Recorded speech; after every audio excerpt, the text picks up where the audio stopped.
Um, okay, I'd like to introduce the first plenary and also introduce the keynote speaker. Christine Lukasovich is a woman of the Madawaska River Algonquin people belonging to the Crane clan and mixed settler heritage. Christine continues to live in her ancestral territory, much of which is known now as the Algonquin Park in Ontario.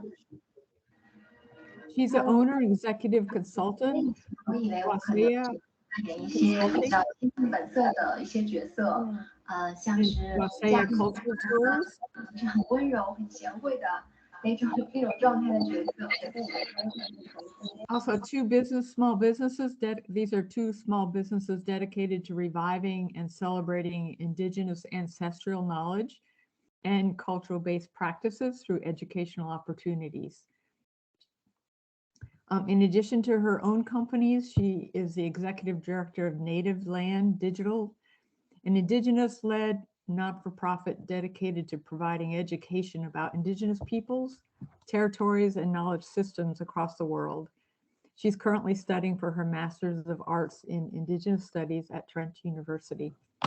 So I'll turn over to Christine to give her presentation.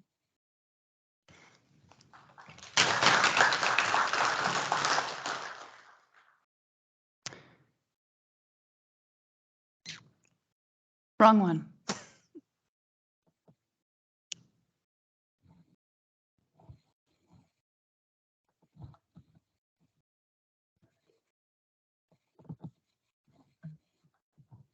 Right there.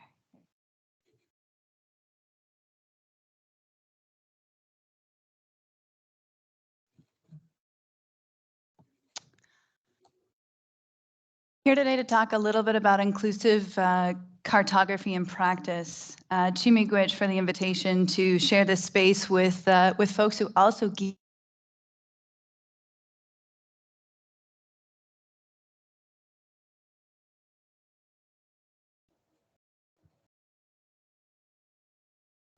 my name is Christine. I belong to the Crane clan. I am a Madawaska Algonquin woman still living in my ancestral territory.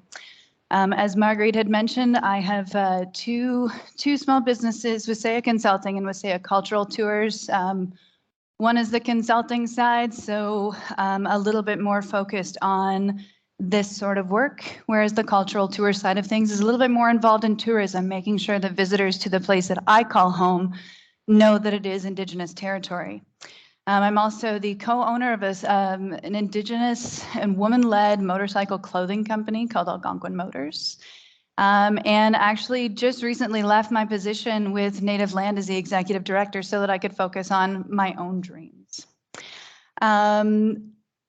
My work centers around making space for Indigenous voices and celebrating Indigenous brilliance. And I do want to say Chi Miigwech to Marguerite for her kindness and organization over the past number of months getting ready for this. And Marguerite, I wish that you were here today. I do want to mention that anything that I share with you today, this comes from my perspective as an Anishinaabe and mixed settler.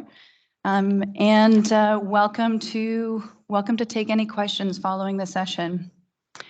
I've spent the last 2 days hiking in what is now known as the Anza Borrego Desert State Park with my childhood friend Alyssa Barty, a Cayuga photographer who's here with me today. So many of the photos, such as this one, it is her work, her brilliance. And I told her the other day as we were hiking, it's really amazing to see her work and how she actually makes those experiences even more beautiful than seeing them firsthand. And give her a follow on Instagram. She's pretty brilliant. So here we go. So the land now known as California is a spectacular part of the world. But what stories does this land hold? No matter where you go, you have a responsibility to know whose territory you're on. You have a responsibility to be in good relationship to this place and to all beings, human and more than human beings who call this place home, particularly those Indigenous to this place. I am a guest here. We are on Serrano and Cahuilla territories. As a guest here, I will act with respect for Indigenous peoples and all more than human beings who have called this place home since time immemorial including ancestors and all future generations. So how do we honor this place that remains Indigenous territories, though it is now also known by other names? How are you honoring Indigenous places and people right now when you're here, but then also when you go home, and in particular through your cartographic practice? This is the very first map I fell in love with. This is home. This is Algonquin Park. It is an iconic Canadian provincial park that is centered around canoe tripping and camping. Gets about 1 million visitors a year through a 54-kilometer stretch of territory. And this is the place that I call home. I live just in like the little corner on what we call the Panhandle.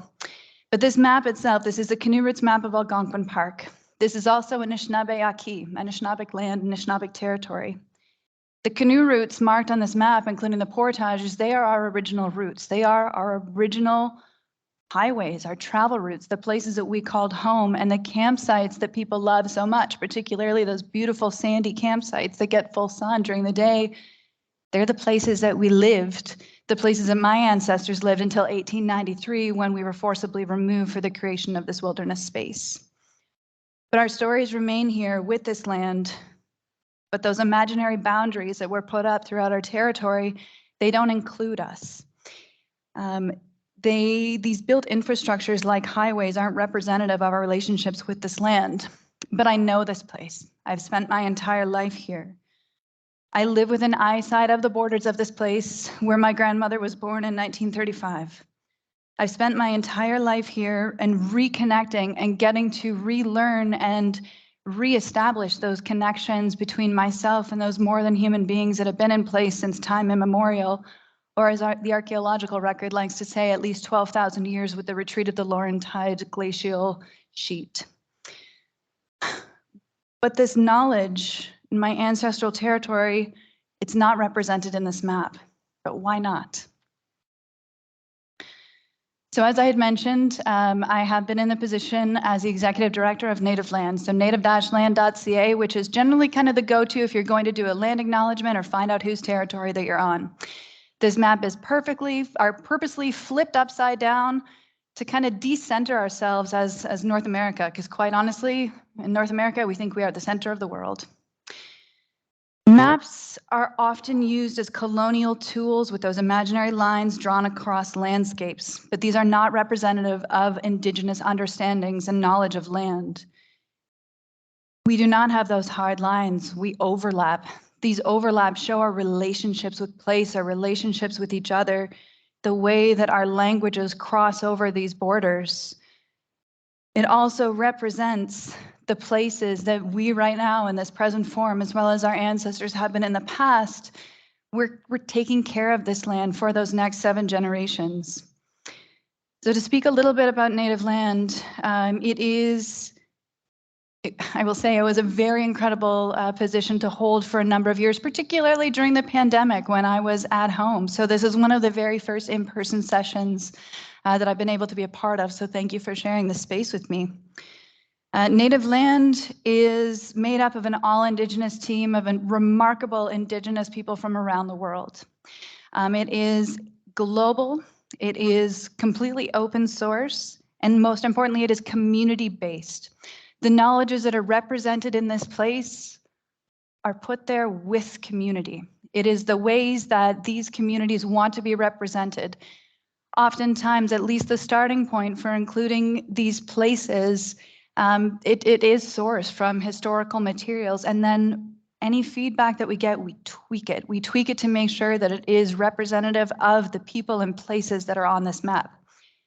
You will also notice that there's a lot of, I will say this is a bit of an older screenshot, and it's changed a little bit. Native Land changes every day. We add more territories and representations of peoples based on the feedback we get and the representations. And happy to say that as I was stepping away from my position of executive director, we were working with folks in Africa, the people who know the place, to be able to accurately represent them and their relationships with land. This is a map of Indigenous knowledges represented through a colorful tapestry of those overlapping territories. But it is a tool and a starting point for you to do your homework, for you to know whose land you're on. So you can locate yourself, go on, click the links and go deeper down, kind of the wormhole to learn whose land you're on. And I will say it is still a work in progress with community. So if you have any feedback, please get in touch with folks at Native Land. But from my two plus years at Native Land, if there's any lesson that I could give you, it is that you have to do your homework to learn whose land you're on. You have responsibilities when you're on these territories to be in good relation with all humans and all more than human beings, the seen and the unseen. Everywhere you go, you are on Indigenous lands. And every single one of us, we are Indigenous to somewhere, but we've forgotten that a lot of the time. So inclusive cartographies, what can they look like? For me, the focus is, as I had mentioned, as an Anishinaabe, as an Anishinaabe woman, and my perspective from that place. I focus on, those Indigenous understandings of land represented in maps, and maps are beautiful. There are so many incredible Indigenous cartographers and Indigenous folks working in and around the cartography world. Not a cartographer myself, but rather someone who supports the incredible work that cartographers do. It was an honor to work with folks. And of course, I have to give a shout out to people who fundamentally changed the way that I understand the world, including Margaret Pierce, Mocha Apathy, and Steve DeRoy. To Indigenous cartographers, Chi Miigwech for telling our stories in some of the most beautiful ways possible. Well, as I mentioned too, if you're interested in Indigenous cartographies, check out the Indigenous Mapping Workshop that is hosted by the Firelight Group at the end of November. And I'm going to focus on the work of a friend of mine, a friend and a collaborator, and really look at what inclusive cartography looks like in practice. This is an experience of mine close to home that is based in both partnership and friendship. Chris Brackley, cartographer with As the Crow Flies Cartography and also with Canadian Geographic. This particular, and I apologize if I get emotional because there's a good chance I could, but this particular photo was taken this past June at Camp Pathfinder in Algonquin Park. Camp Pathfinder in Algonquin Park is a boys canoe tripping camp and really just a place where magic happens, where you can see. I'll give you an example. A good friend of mine, her son, went to Camp Pathfinder for the first time this year. And in coming home, he brushed his teeth without being asked. He helped to set the table without being asked. Because of this 11-year-old boy had a fundamental shift in who he was, and he grew up, but also had this incredible pride in being able to canoe trip and not being scared of jumping in the water. So Camp Pathfinder is a place that is near and dear to my heart, particularly in the sense that we are changing the ways in which, oh geez, 1 minute, come on, really? Okay, I'm gonna keep going a little bit quicker. So this is a massive floor map. This massive floor map is an Indigenous cartography, so it actually shows, so I'm gonna kind of go really quick with this. This is a close-up. It shows treaties, place names, locations, hunting territories, names, travel routes, etc., but it's a floor map. It shows Indigenous understandings, but it's created by a non-Indigenous cartographer, and what a beautiful partnership that is. But in this photo here, Chris told a story about how he, as a tripper at Camp Pathfinder, how he went from just being on the land and being a canoe tripper into completely shifting his understanding and the role that he can play as a cartographer. So let's go back to this map. This is the first map that I fell in love with. But what should it look like, this being Anishinaabe? First, there should be some different labels on it. Not a cartographer, so this is as good as it gets, folks. But how can I honor my ancestors with this? How can I honor my family?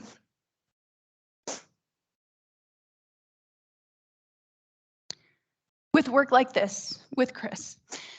This is a map that folks who are visiting Algonquin Park get when they go to Erewhon Pines, a resort in Algonquin Park that my non-Indigenous side of my family actually helped to build. And with Chris and working with him, the point was, let's stop talking about it and let's start doing it. How do we make space for Indigenous voices and understandings? If you're not Indigenous, collaborate with us, be a good ally, and really bring us in. Chris and I worked very hard to create proper labels to make sure we were inclusive of whose territory you're on, but really highlighting the importance of those watersheds and the ways that the rivers flow. We're also celebrating that historic aspect of the park as well. This map is, I'm only showing 3 of 4 maps. Each one shows different seasons, but you can also see the ways that the trees change depending on the season that you're in. And so in closing, this is a start. We're learning, we're pushing against that common colonial practice and the way that maps have been used. Create maps with us, create maps with Indigenous peoples, include Indigenous understandings of territories, include Indigenous voices, allow us space to honor our ancestors as well as our future generations, all of our future generations. Let maps be a place where we can care for each other, where we can practice kindness, honesty, respect, and truth. Chi-miigwech, thank you so much. Seeing as how I talk for a long time, I'm a very long-winded person. Is there still time for questions? Time for questions? Someone give me a thumbs up. Thumbs up? All right, does anyone have any questions? At the back right there.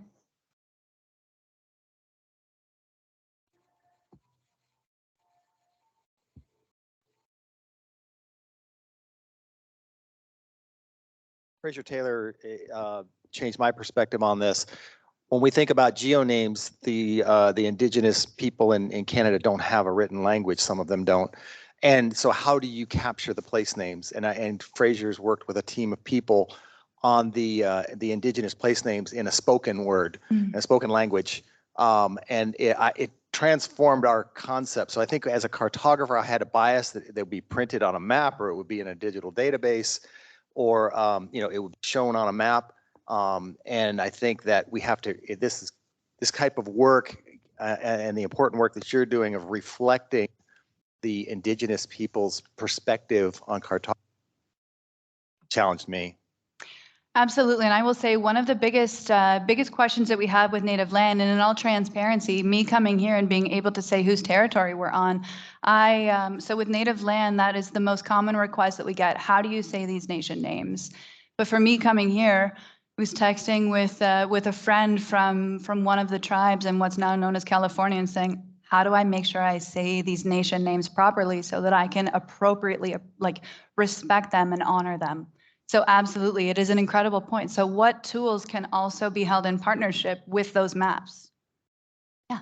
Hi, thank you for such an amazing talk.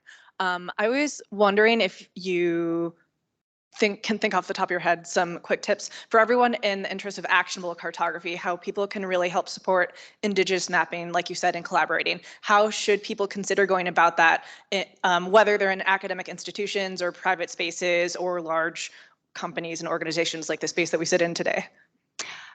Working with Indigenous communities, and quite often it's never the case of saying, okay, here's what I'm giving you, here's what I have that's already created here, now you can use it, but instead having that approach of, what do you need from us? How can we support you?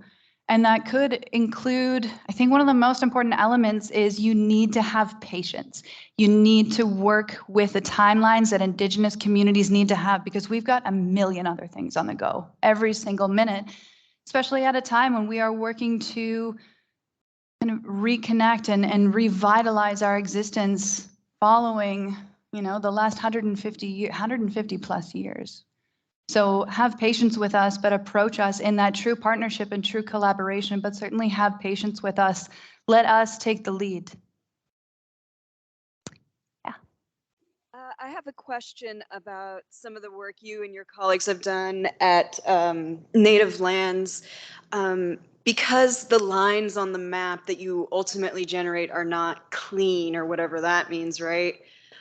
Could you give us insight into maybe how those conversations happen, with your community collaborators, when, say, ancestral lands have overlapped, or there's been interaction between groups that are still distinct clans or what have you?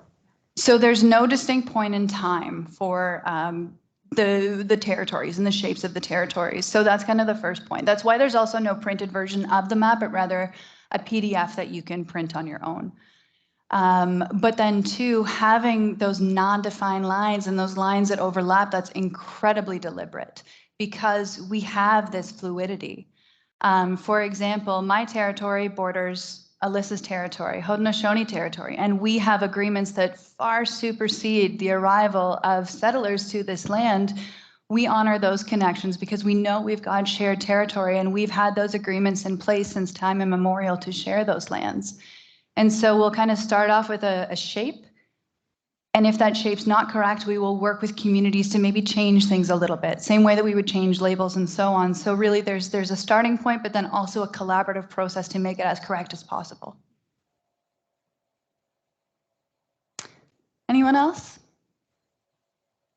I was wondering whether you could talk a little bit about. Can't quite hear you.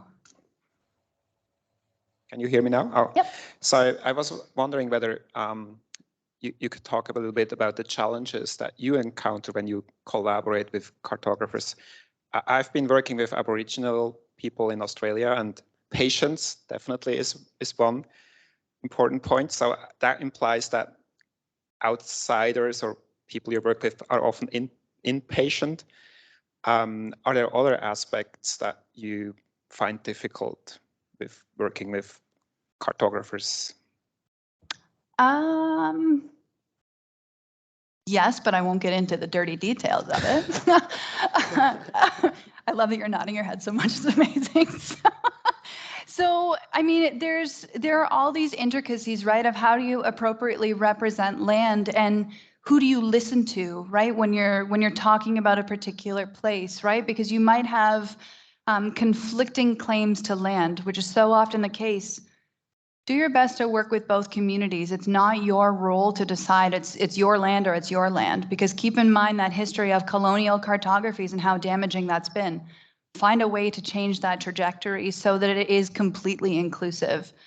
And don't be afraid to change things. I think that was one of the most beautiful things about working with native land is like, and being okay that we're not right 100% of the time. We know that we can always improve and we can always continue to learn. Anyone else?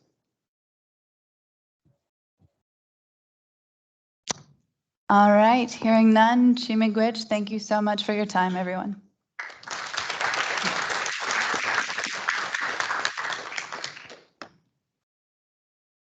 Thank you, Christine. So now we have our panel. We have 3 additional panelists, and I'll just introduce them first. Each one will be giving a brief 9 to 10 minute presentation. And so we'll start with Dr. Fraser Taylor. He is the Chancellor's Distinguished Research Professor and Director of the Geomatics and Cartographic Research Center, or GCRC, in the Department of Geography and Environmental Studies at Carleton University in Ottawa, Canada. And in December 2021, he was appointed Officer of the Order of Canada. He is an internationally renowned cartographer. His current research is focused on developing the field of cyber cartography, which he first defined in 1997. Established in 2003, GCRC undertakes extensive research and publication, technological development of the Digital Atlas mapping framework, and national and international interdisciplinary project development with academic institutions, indigenous groups, and others. A field of current focus includes language mapping and the reclamation and preservation of indigenous languages and place names. So Dr. Taylor, if you'd like to present, give your presentation. Yes, good afternoon. It's a pleasure to be here. And the title of my presentation follows on from our keynote speaker. Inclusion or exclusion? Question mark. I forgot the question mark. Mapping indigenous knowledge. Next slide, please. And the next one. The theme of this session is inclusion. The implicit reference is that inclusion is a good thing. I'm going to argue that this is not always the case, which is why I put the question mark. Now, we've been working with Indigenous groups, particularly in Canada's north, with the Inuit, for over 2 decades. And those of you who are interested in our work can see it on our website. Next slide, please. The overall topic of this meeting is ethics. And as far as Indigenous communities are concerned, the ethics are quite straightforward.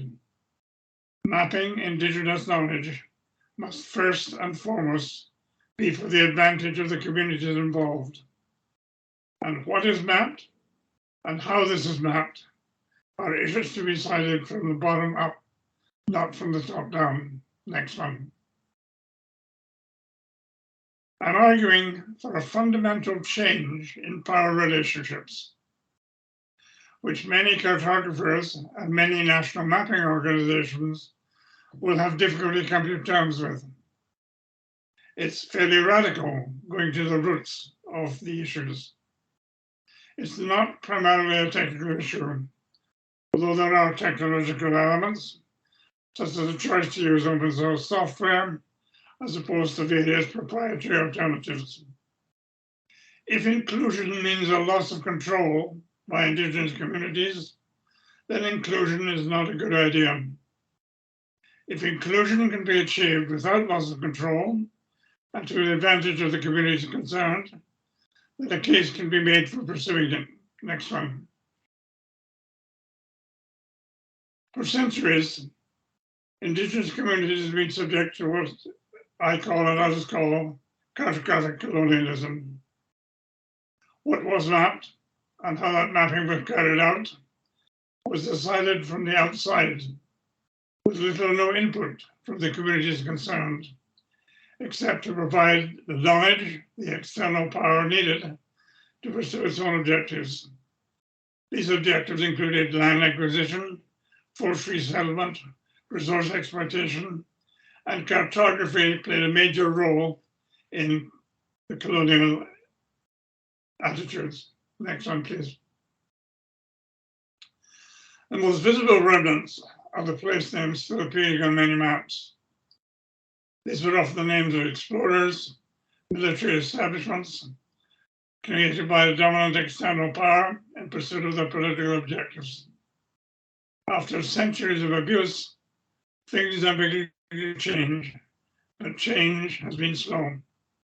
I note with interest that California in September this year passed a bill to remove the use of derogatory place names using the S words, and this was followed by action at the federal level in October. Next. Indigenous knowledge. We can't change the past, but we can take steps to ensure that the mistakes of the past are not repeated. If Indigenous knowledge is to be included in modern mapping, it must be on terms which are very different from the past. More of the same simply will not do. Indigenous knowledge is increasingly recognized as a parallel and equal knowledge system to that of Western scientific knowledge. It has much to contribute in its own right, especially on environmental topics, and is much more than an affirmation of Western knowledge. Co-creation of knowledge is a step in the right direction, but often doesn't go far enough. We must learn more of the rich processes by which Indigenous people relate to their environment. Next. I'm going to talk a little bit about the Atlas Arctic Bay in northern Canada. A key step is to listen to what Indigenous people have to say. And here the problems of semantics loom large, because many of the terms and expressions in Indigenous languages do not translate well into English, and as a result, are not fully understood. Now, what happens when Indigenous communities are given the power to create their own maps?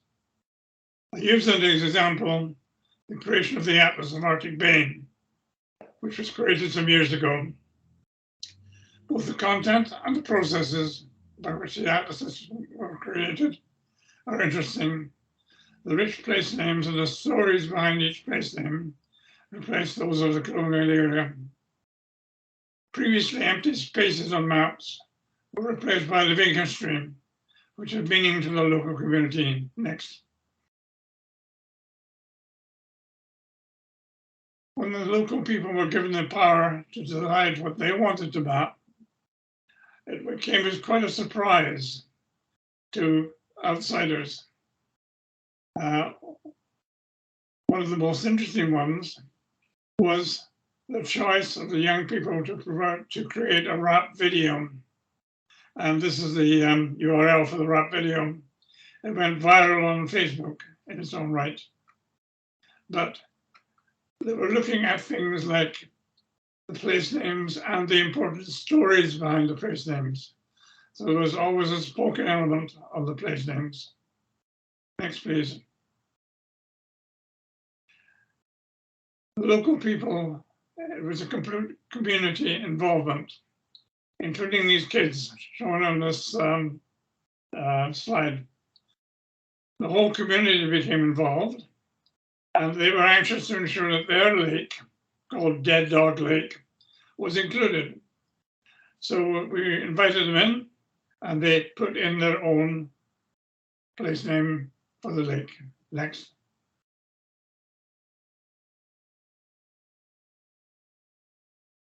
The elders told the stories. The youth who were computer literate entered these into the Atlas using the open source Nunavut program. Nunavut means community in Inuktitut and was developed specifically for ease of use by non-experts in the low bandwidth situation prevalent in the Canadian North at that time. Even the children became involved. And for the first time, maps were being created which had real meaning to the local people. Next.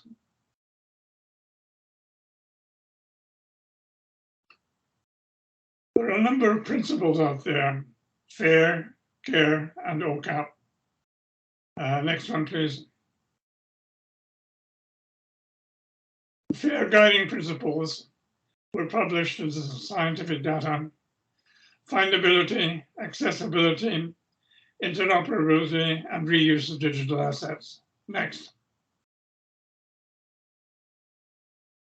To afford some Indigenous data greater protection, CARE was introduced: collective benefit, authority to control, responsibility, and for the first time, ethics. Next.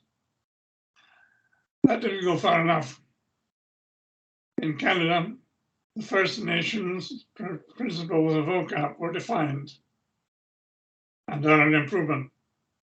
Indigenous ownership, Indigenous control, access, and possession. There are still important legal and ethical and social issues to be resolved, but we're moving in the right direction. Next, please. If Indigenous communities are to be ethically and effectively included in a new approach to mapping, then their digital sovereignty must first be developed. This should include training and resource support for giving priority to the expressed needs of Indigenous communities. In many cases, existing capacity is not adequate, but has to be built from scratch. Once built, then we need to maintain and further develop digital sovereignty, and this will take time and patience. Next, please. Only when we have redressed the effects of centuries of cartographic colonialism can we effectively and ethically include Indigenous communities and the value contribution that Indigenous knowledge has to bring to key issues. Progress is being made in the spirit of reconciliation in Canada. If Indigenous priorities are met first, then meaningful and mutual respectful partnerships are more likely to succeed. Replacing centuries of cartographic colonialism is no easy task. Next one. I started off by posing the question, of whether Indigenous should be included or excluded. The answer to this question depends on how the issues I've outlined in this presentation are addressed. I very much enjoyed our keynote speaker's address and emphasize some of the key points she makes. Thank you very much to everyone. Thank you. Bye. Thank you, Dr. Fraser, Dr. Taylor. We will be holding questions for the panel talks, but thank you for your powerful message. That inclusion really must include all peoples, especially working and Indigenous people need control, and also your examples from different methods from youth to the elders to tell their stories. And then ending with principles that can guide us as cartographers. So thank you. And there may be some questions that we could, that could be addressed during the panel discussion. Thanks, and we'll go to our next panel speaker. This is Vanessa Kanuki-Wessel. She has worked in the federal government, nonprofits, the tech industry, and higher education. She currently is the Associate Director of Green Info Network, Director at Large for the North American Cartographic Information Society, or NACIS, where she chairs the Diversity, Equity, and Inclusion Committee. And she's also an alumni mentor for the University of Wisconsin-Madison SuccessWorks and the 2022 Washington, D.C. Meet Director for Pull for Pride. She's the founder of #CreativeCarto and one half of You Are Here podcast. So happy to hear you. Hello. Quick note, this is the wrong slide deck. It's the one titled Advancing Inclusion in the Spatial Industry, AutoCarto. At the top, all the way at the top. Yeah, thank you, sorry. Hello. Yeah, so I'm going to be talking about advancing inclusion in the spatial industry and how that helps cartography. And I'm really happy to also have had Christine, Tim, and Fraser before me, because I feel like so much of what they have to say really do directly relate to this. And as a quick overview of what I'll be talking about, first I'm going to dive into what an inclusive environment looks like, including what the current state of DI support looks like if it exists, and how DI support should look in work, career, industry spaces moving forward.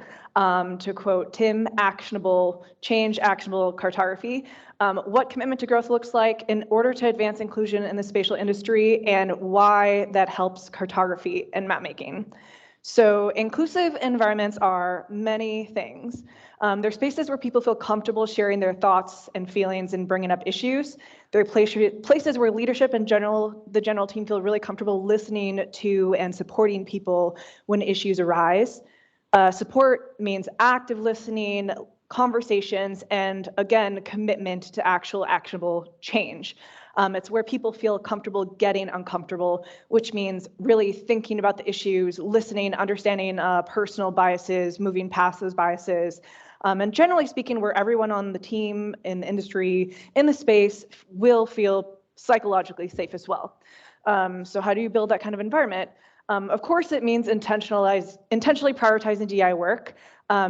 And that means making it a DNA part of your workspace, career space, or industry space. And it has to be a given, not just an option, not just something that you check in every once in a while. Again, as Christine noted, you have to make sure that you're really connecting with people and listening to them, and that's part of being a community. So you have to think about it as community building.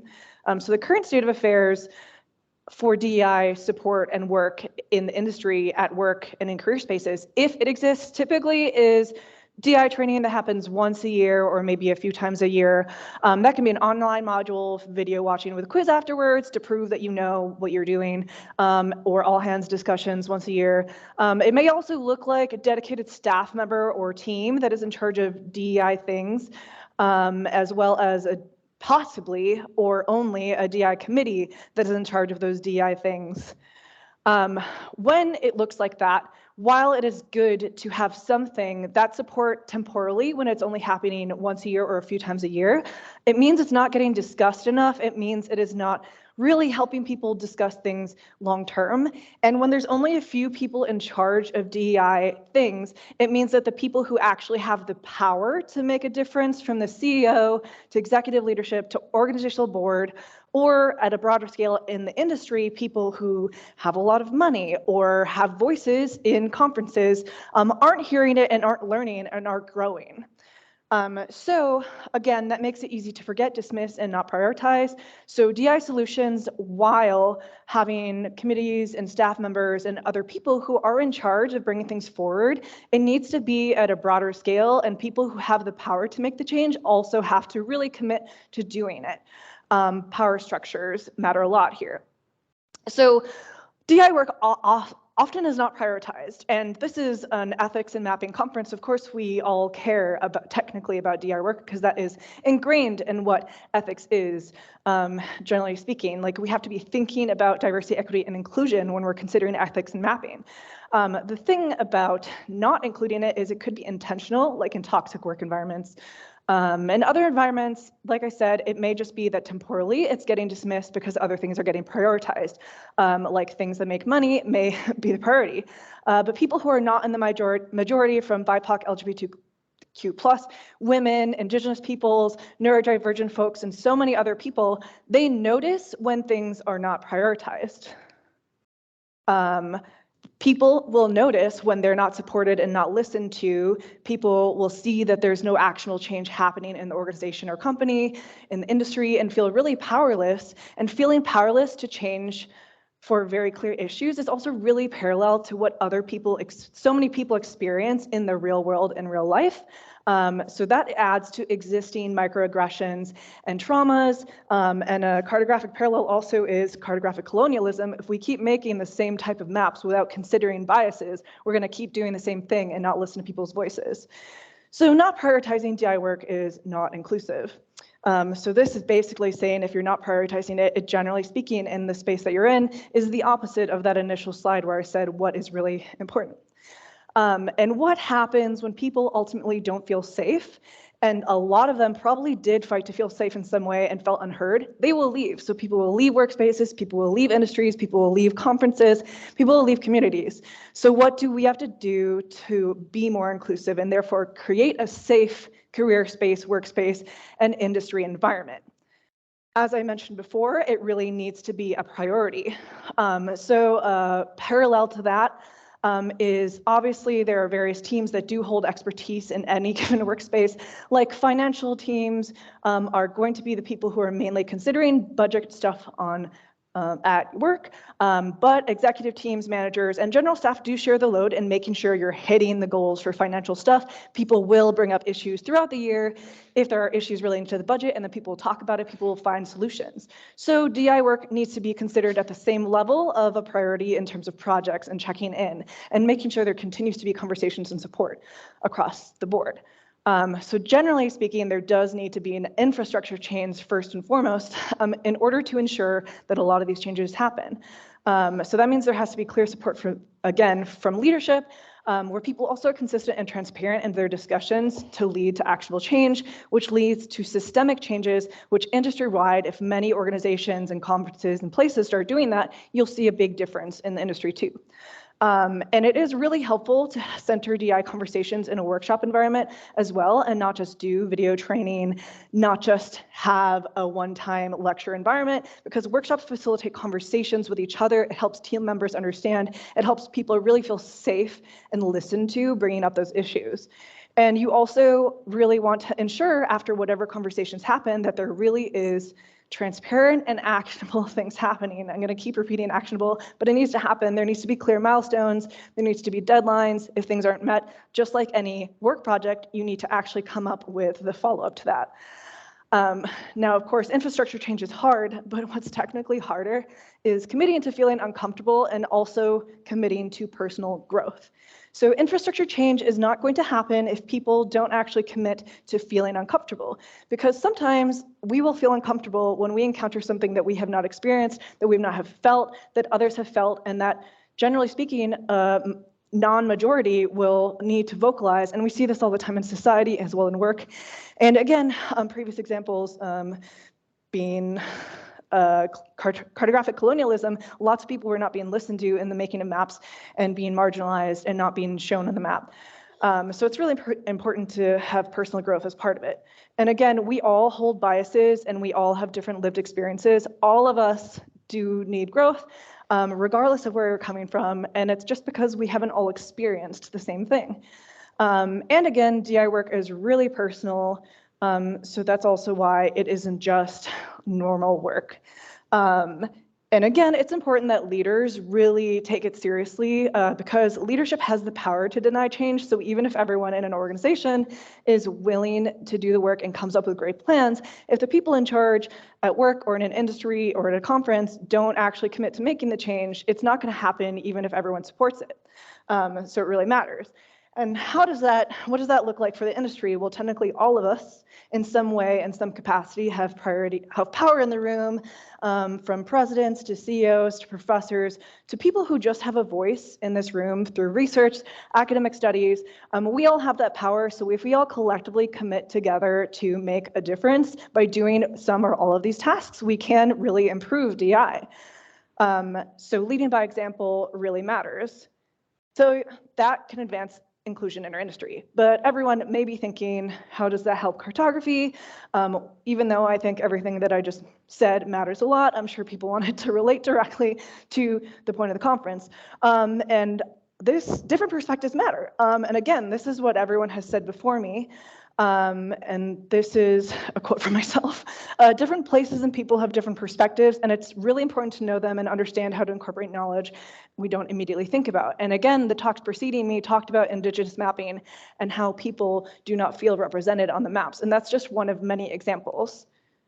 A diverse industry just means more accurate maps. So according to Bloomberg City Lab, in developing countries, childcare centers, health clinics, abortion clinics, and specialty clinics that deal with women's health are vastly underrepresented because the people who have that knowledge are not making the data and not mapping it. So we need to make sure that the industry is more diverse so that our maps are more diverse, so that our maps are more accurate, so people can flag data issues, analyses, and make sure that our cartographic design all comes from a diverse pool of people that are making maps. And that starts at the industry level, who we're getting into workplaces.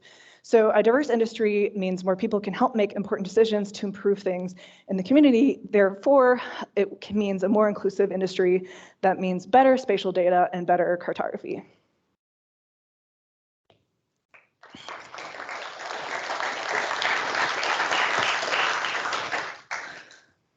Thank you, Vanessa. I really like that you gave clear directions and how to prioritize DEI, and especially the role that leadership plays. And many of us are in those positions, so that was fantastic. In the interest of time, I'll introduce our third panelist, Dr. Reginald Archer. He is an associate professor of applied GIS in the Department of Agricultural and Environmental Sciences at Tennessee State University in Nashville, Tennessee. And he seeks to put TSU on everyone's map with his research and teachings in GIS, GIS science, and remote sensing. He applies these technologies to analyze spatial data and uses the science of where to conduct research in many different domains. He directs the Geospatial Research and Analysis Lab and also the GIS Certificate Program at TSU. He's engaging campus-wide activities to increase STEM participation and is a lifetime member of the National Society of Black Engineers and a TSU chapter advisor. You can finish reading his bio. I think I'll just let him give his presentation. All right, thank you. And thank you for having me. I just want to add to the bio, I'm also a husband and father, and my wife and daughter are the reason I'm here. Not because I needed to get away from them, but because they support me. So I'm going to talk a little bit about, I'm just going to really echo a lot of what we heard already, and from a perspective that I am directly involved in. So let's get started. I'm sure since we're at Esri, I'm sure you all are familiar with this. And we talk about this in GIS and mapping and location technologies and location intelligence and these types of things. You know, visibility is one of the things that we want to provide with our maps and visualizations and those types of things. So we know that location is everything. But when we watch the video and the commercial about Esri and the products, we often hear terms like relationships, patterns, and connections. So I'm going to try to talk about those things in terms of inclusion. And of course, we can see what others can't. So GIS helps us see what others can't. Mapping helps us to do that. But we still can't see very many Blacks, people of color in the industry, right? So how can we use this, the technology, but also the mapping and how we approach the mapping in terms of the ethics and principles to include those marginalized groups? And so visibility improves opportunity for women, minorities alike, et cetera, to strive for these careers in this industry. So, so hopefully I get to talk about that, or hopefully I get to bring that across to you all and encourage and improve participation in geospatial intelligence, GIS, location intelligence, spatial thinking, et cetera, et cetera. And really it's about connecting people and those experiences as you've heard from the prior speakers. So what does a geographer look like? Right? And some of you may have seen some of these types of slides before that show these images. Well, when we talk about visibility and what people see and what is encouraging or what may not be encouraging or discouraging is the image, right? We're about visualization. So when we Google search, you know, what does a geographer look like? This is what we might see. What does a geologist look like? This is what we might see. What does a cartographer look like? Right? I think you guys get the picture. There isn't a picture of some of us, even some of us in this room. And this is not everything, but this is the first thing that pops up. And so when we talk about being inclusive, then a lot of these images don't necessarily seem like they are inclusive. Although GIS analysts, a lot more youth in these images compared to geologists and others. But what we don't want is we don't want the industry to end up like this, where you have a flyer like this saying we're having a talk about women in math, and here are all the speakers. And there are all kinds of things we could take from a flyer like this, but we don't want our industry to be represented in this way. So one of the approaches that I'd like to present is, or to talk about, I want to talk about the underrepresentation, and we know this. This is in geosciences broadly, not just in geography or cartography and geology and so on and so forth. But you know, there's been little to no significant progress over the last 40 plus years, according to research. And so how can we become more inclusive? So I'm going to talk about inclusion of the mapped, right? We talk about, and I'll talk about that in a second, but you've heard that already. And also inclusion, I'm a little biased because I'm at an HBCU, Historically Black College University at Tennessee State University. So I'll talk about that, but I think even in a broader scope, all minority serving institutions and being inclusive, and then inclusion of diverse voices and perspectives. Again, these are things that we've heard, so I'm echoing some of these things. So as you all know, or should know, this is kind of common knowledge in these spaces that this human era of GIS began when we started looking at maps from above or satellite images, aerial images, and when people were able to actually, the general public was actually able to access these maps and look down. Where do people want to do? They want to look at their homes. They situate themselves in the map in a sense, right? So sometimes even in this sense, some communities are still left out, say digital divide and so on and so forth, but some communities are still left out. But this is important. People immediately zoomed in to see where they were in the world. And so this allowed us to see particular communities So we need to engage those communities. We need to engage, as you've heard, and again, I'm echoing this, but we need to connect with the communities and engage those communities that we are investigating. And one of the things that I noticed as I looked through some of the various codes and principles and guidelines and on different websites, and these are just a couple of them, GIS Code of Ethics, Ethics and Mapping, here Esri, and the Locust Charter, and there are many of these, and throughout this conference, I'm sure you'll hear about these. There's a lot of focus on the mapper and the map user, but not so much on the mapped. So this is what I mean when I talk about inclusion of the mapped.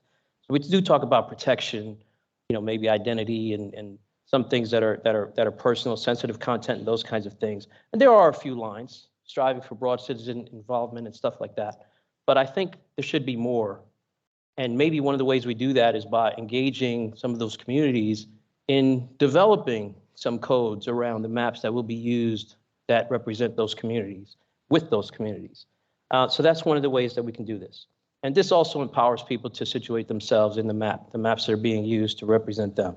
So we can do that through participatory mapping, a little bit different from citizen science, but engaging the community in participating in the maps. One of the projects I'm working on right now is with the Communities for a Better Environment in Los Angeles, California. Last week I did a workshop to show them some of the tools, how to use the tools so that they can create the maps themselves to help them with their with issues that are going on in their environments around environmental justice. So, and people have been talking about this for a while. And who owns the data and who should be mapping the data, and are these digital maps useful for different communities? So these are still questions that have to be answered. Another project that I'm working on, I talked about the HBCUs and inclusion of the HBCUs. Now, I'll speed up a little bit here. This is a project that I'm working on to look at how can we connect not just so one of the things we talk about in terms of broadening pathways is reaching students in middle school, high school, at a much younger age, so they don't get to college and finally learn, oh, look at this mapping technology that I can get involved in, to get them at a younger age. Except we find that the teachers don't know the science. A lot of times we have, at HBCUs, we produce a lot of the teachers that serve African-American communities. And so we want to be able to put the science in the hands of those teachers that are coming out of these institutions, but we don't have a lot of these programs at HBCUs. So this project did a deep dive. This is supported by the National Science Foundation. We did a deep dive just to see where were the geosciences more broadly, environmental sciences, geography, physical geography, GIS at HBCUs versus where the education programs were, and tried to connect with all of these institutions to figure out how can we connect the education programs and those geoscience programs. And so part of this is developing a map that the institutions or people interested in those institutions can go to and determine, okay, what's there, what are the opportunities for connections, collaborations, and those types of things. So these indicate these intersections. So we know that we can be inclusive, and this could be an inclusive approach to getting K-12 involved, especially where we're producing a lot of the teachers. Inclusion of diverse perspectives and voices, of course, we've heard about these already. We perform these environmental assessments and these types of things, and we study global environmental systems, but we're not always including communities that are impacted by these. So it's not just consider how you can be more inclusive in the mapping, but why. We know when we think about ethics, we hear things like do no harm. But why is this important? So we should be doing culturally relevant mapping. We should include the stories and the experiences, the indigenous knowledge, the wisdom, not just what we hear or not just what we discover in our research, but are we including those voices to really help us to interpret what we're actually seeing in the map? And again, this allows people to situate themselves in the map. A lot of times maps ignore the historical context of Black neighborhoods, white flight, indigenous communities, those types of things. These should not be ignored. Right? There's a reason why we can look at a map and say, wow, look at that. Well, one of the questions we ask in mapping is, yeah, this is what is here, but how to get there? Where's it going? Why is it there? Et cetera, et cetera. So these are the kinds of things we should think about. So quickly breeze through these next few slides. Again, encourage and improve participation in GIS and location intelligence fields. Include cohorts of students.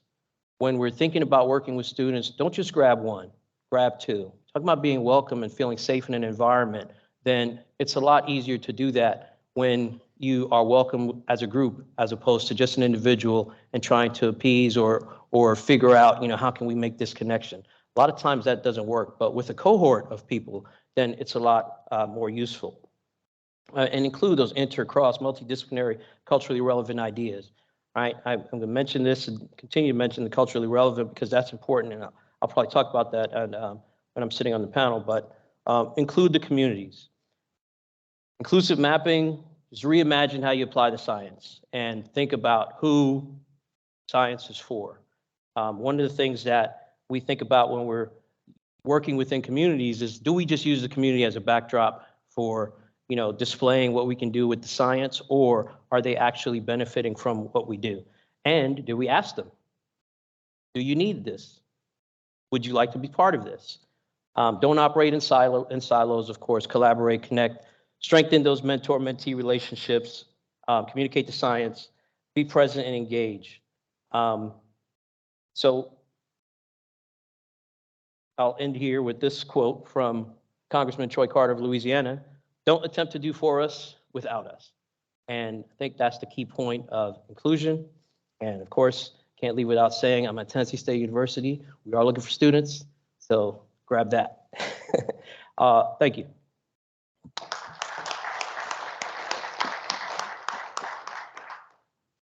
Thank you, Reginald. Now I'm not quite sure if all the panelists will be on stage at the same time, but if not, perhaps I could ask each of the panelists kind of a discussion question individually.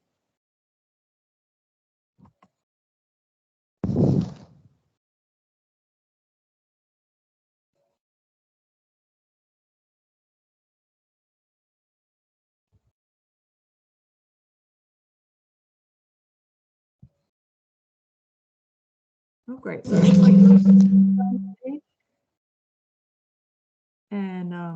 and I know Dr. Taylor, you're virtual as well.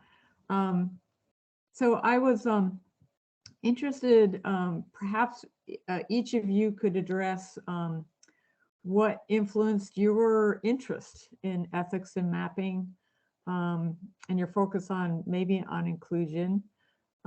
If you want to each take about a minute to tell us a little bit about your own journey, that would be great. And Christine, we could start with you. Strangely enough, my interest was sparked while I was working in Africa.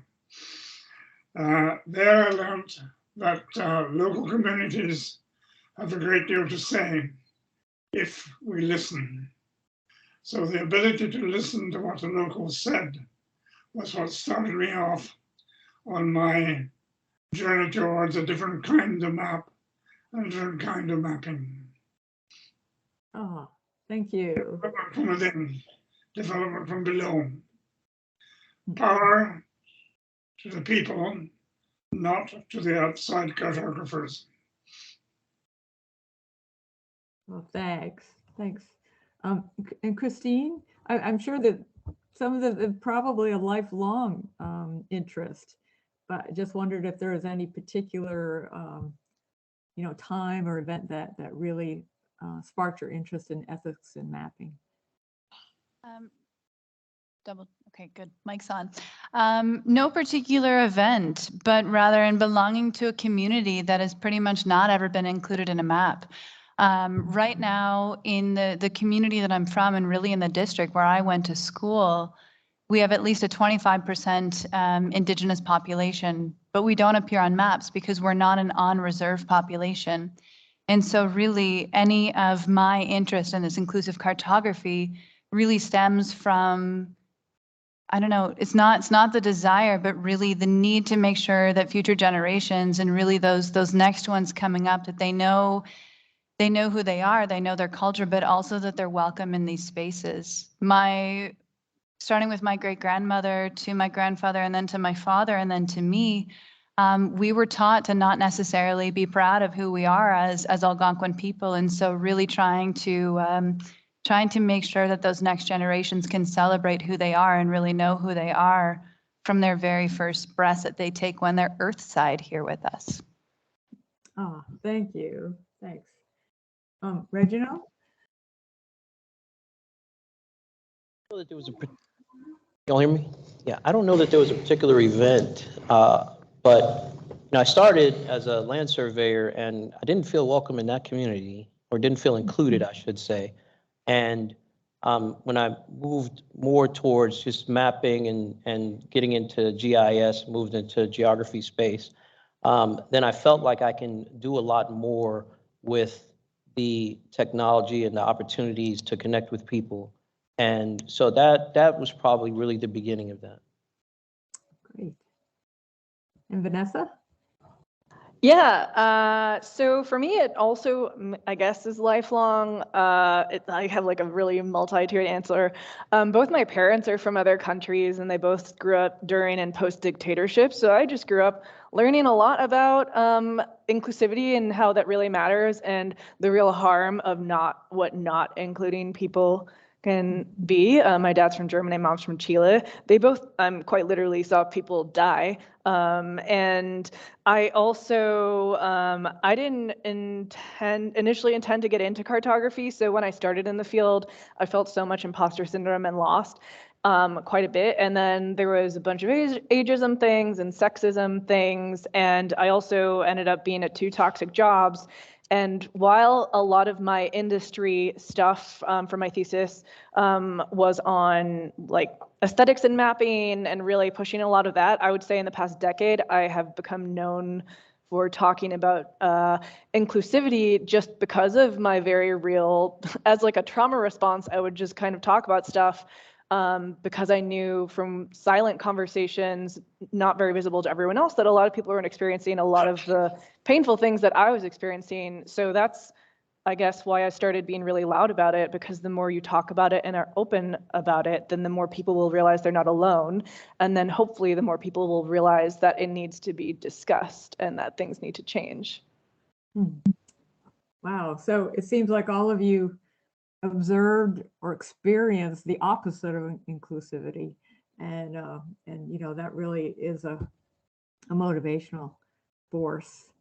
I think we have about 15 minutes. So maybe Dr. Taylor, I'll just ask you first. I noticed that your work includes reclamation and preservation of the indigenous languages and place names. And then also other panelists might want to comment as well. Also the importance of community-based decisions in the development of the Indigenous Digital Atlas mapping research that you did.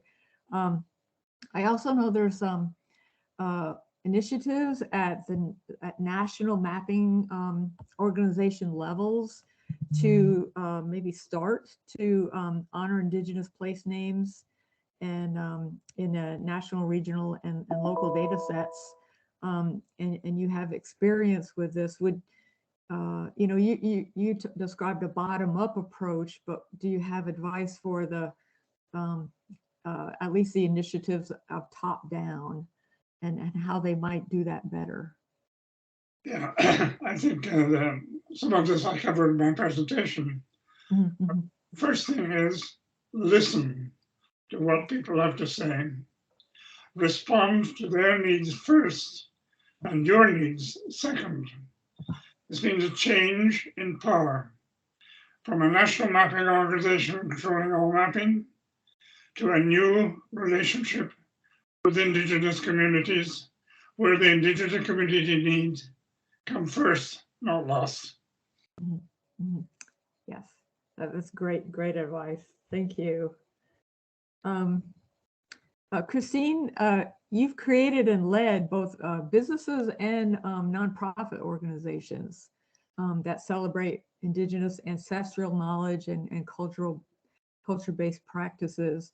Do you see differences in the approaches? Are they both effective in increasing awareness about knowledge systems and thinking about those who are outside of the Indigenous peoples and the importance of inclusion, or maybe they both are effective in different ways?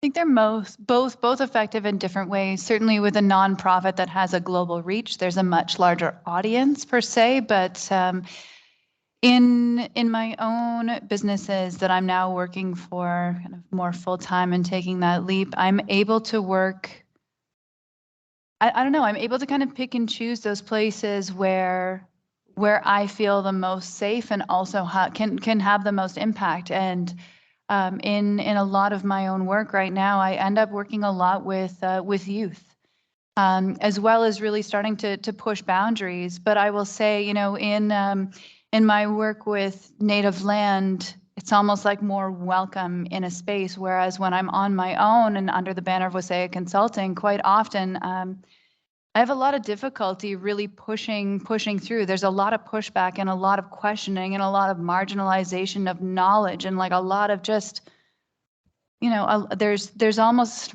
I know Vanessa's mentioned this as well too, but you know, it's an interesting role to be in as an individual, as an Indigenous woman, making people feel uncomfortable. But there's a really beautiful moment when people become comfortable with being uncomfortable, because that's when you expand your knowledge. So really back to that, you know, both of those realms with a nonprofit and also private businesses, though they're different, they still have that same approach. But on an individual level, there's a heck of a lot more emotional labor that goes on this consulting side of things. Okay, so it takes bravery, I think, to do this and to also participate in it. So that's awesome. I don't know, Vanessa or any other panel members wanted to add to that? We could probably talk all day about this. Okay. Maybe save it for break for your lunch. Okay. Dr. Archer, I was relating to what you had talked about at TSU, because I'm the director of a center for Geospatial Research, where we really try to get students involved in our research.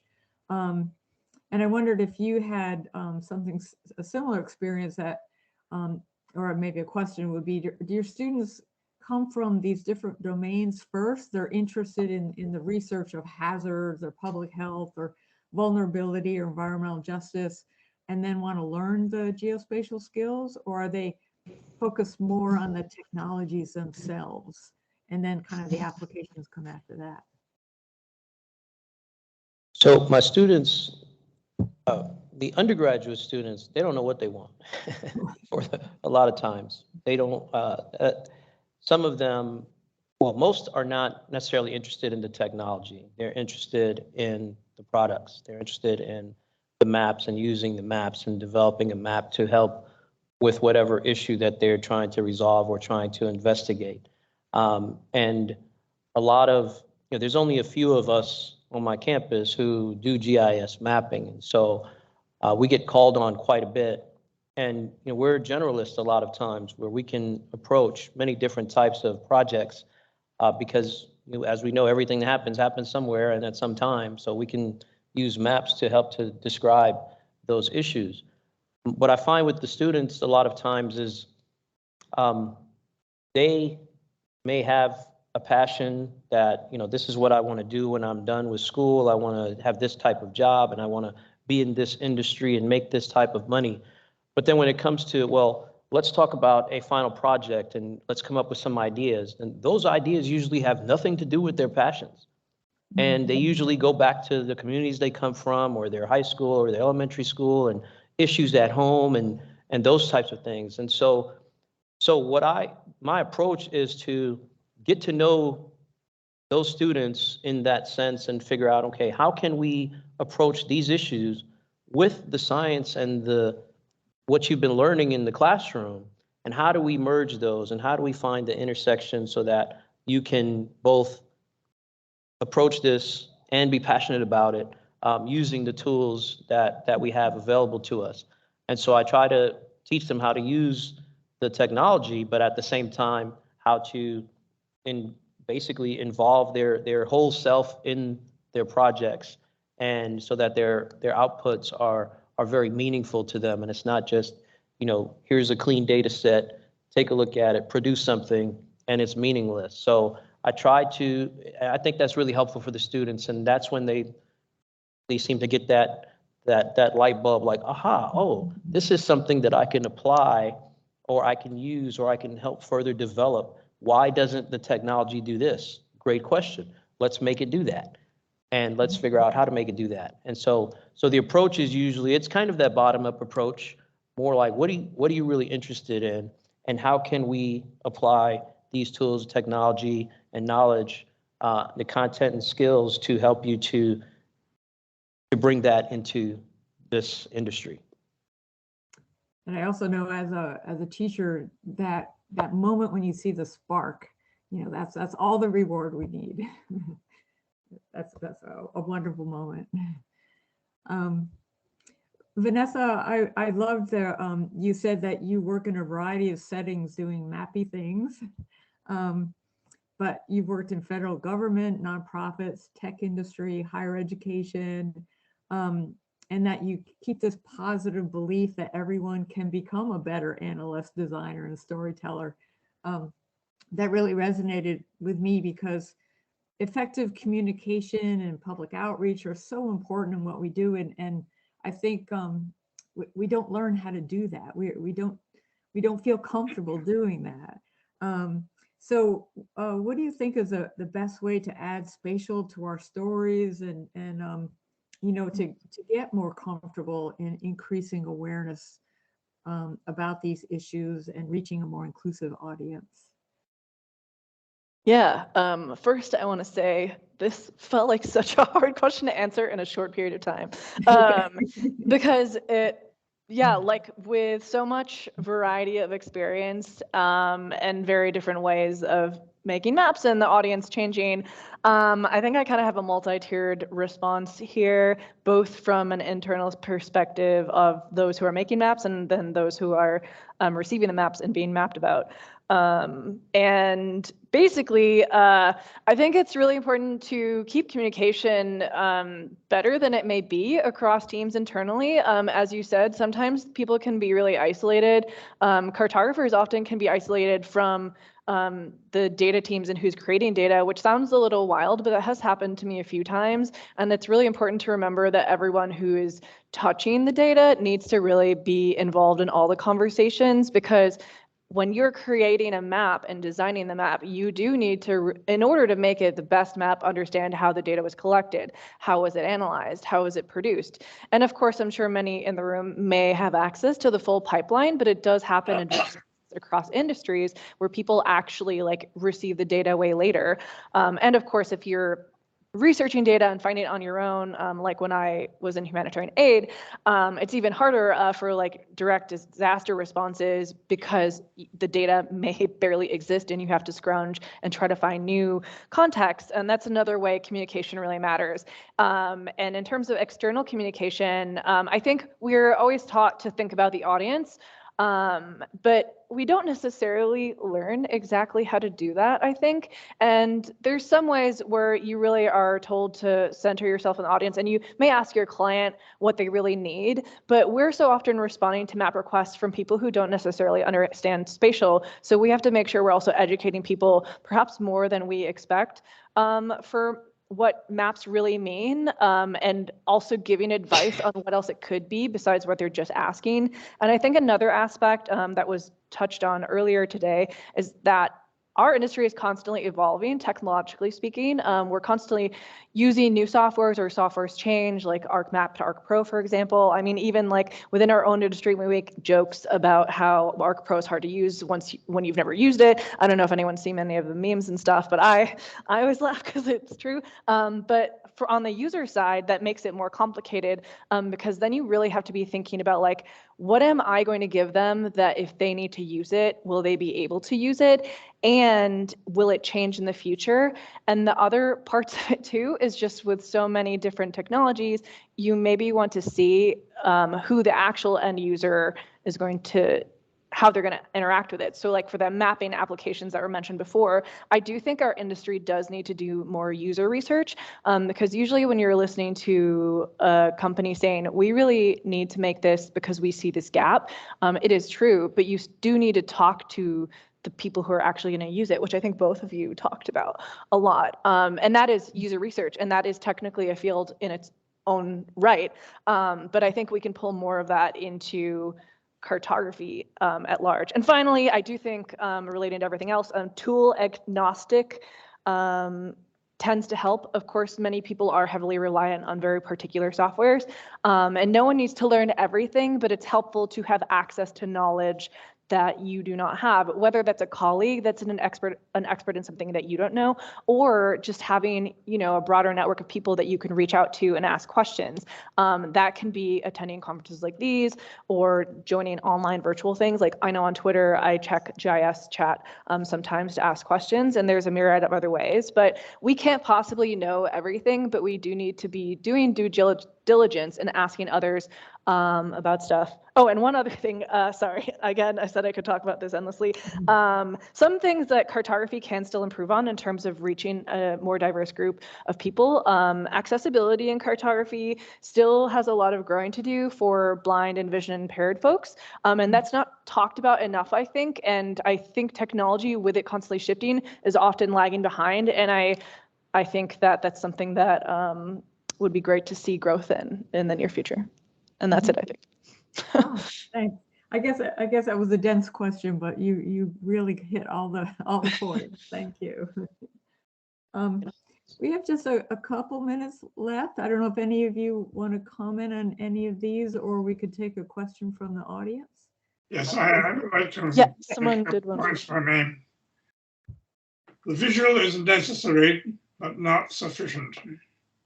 We have to look at new forms of maps and mapping, particularly in the social media environment. We need new ways to allow people to tell their stories, which are based on location and visualization, but added to that, sound and other ways of expressing ourselves and telling good stories. And there are new forms of mapping out there. Our cybercartographic atlases, the photo atlases that are emerging. We have to look at new ways of expressing ourselves and telling stories, and not be bound by the space in which those stories are to be told. Storytelling is critical, and we have to find ways of telling stories in ways that people understand, using as many senses as possible. Yes, that's very, very true. It's making me think about, we've been using some augmented reality headsets and virtual reality, you know, and Or the above. yes. But you know, the human factor part of that is I love trying them out, but usually I get nauseous. It's the headset on my head, or it's the motion or something. So, you know, that really is going back to the user's experience and being, you know, conscious of that. One of my colleagues is working with a psychologist to really see how people react to or adapt to, you know, that kind of augmented reality experience. So, yeah, that's really, really great advice. Thank you. Dr. Archer wanted to also say something. I just want to flag that. Oh, thank you. Yeah, I wanted to just mention, since Vanessa mentioned the spatial thinking, and you asked about my students. My students come from, I'm in the College of Agriculture, Department of Ag and Environmental Sciences. I have students that do all kinds of things, and I have students from urban policy and all the different departments on campus. But one of the things that a lot of people, even the administration and just people in general that don't know, what we do necessarily, think that this is just a tool. The mapping is just a tool. And I think knowing how is one thing, but knowing why is really important. I mentioned that in my talk. And so I try to get students to understand or think more about the spatial thinking and spatial literacy and the why of where as you know, we talk about in our fields.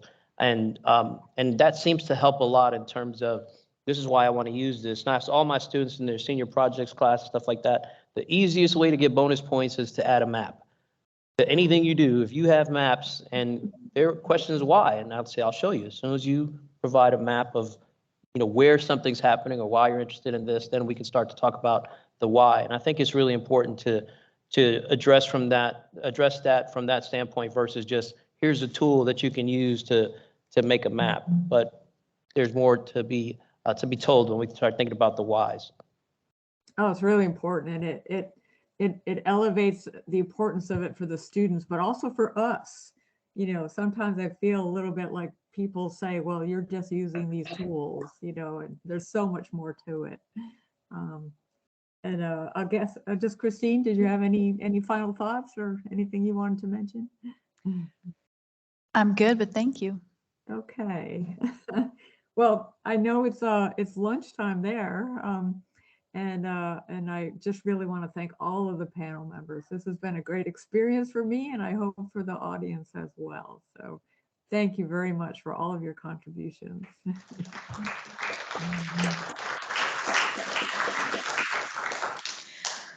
All right, thanks Marguerite for running a fantastic panel virtually and in person.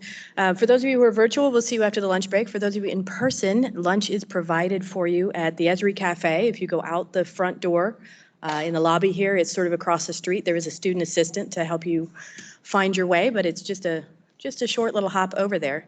And we have an area kind of marked off for us, so we'll see you over there.